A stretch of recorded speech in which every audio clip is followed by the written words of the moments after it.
निर्वाचन प्रचार यात्रा साजिला शेष यात्रा। आज सकाळू सकाळू विमान दुर्घटन चलीगला महाराष्ट्र उपमुख्यमंत्री अजित पवार जीवन, जहाँ महाराष्ट्र समेत सारा देश में शोकर छाया खेलाई।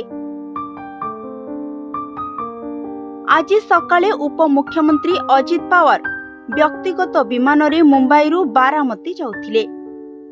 जिला परिषद निर्वाचन प्रचार सभारे जोग देवार कार्यक्रम रहिथिला बोली सूचना मिली, किंतु दुर्भाग्यवशतः बारामती विमान बंदर रे विमानटी अवतरण करुथिबा समय रे यांत्रिक त्रुटि देखा देथिला।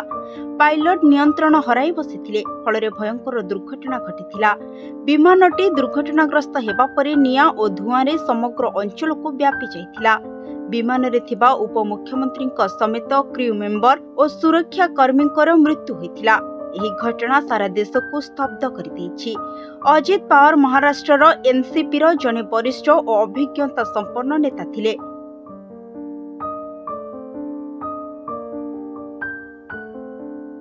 देवेंद्र फडणवीस उपमुख्यमंत्री भावरे राज्यर शासन मंग धरिथिले।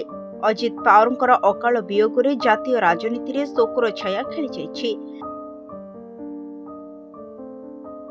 गोटेपटे संसद रे राष्ट्रपति द्रौपदी मुर्मू शोक व्यक्त करथिबा बेले अन्यपटे प्रधानमंत्री नरेंद्र मोदी, मुख्यमंत्री मोहन चरण माझी, बीजेपी राज्य सभापति मनमोहन सामल मध्य अजित पवार वियोग रे शोक प्रकाश करिसेंती।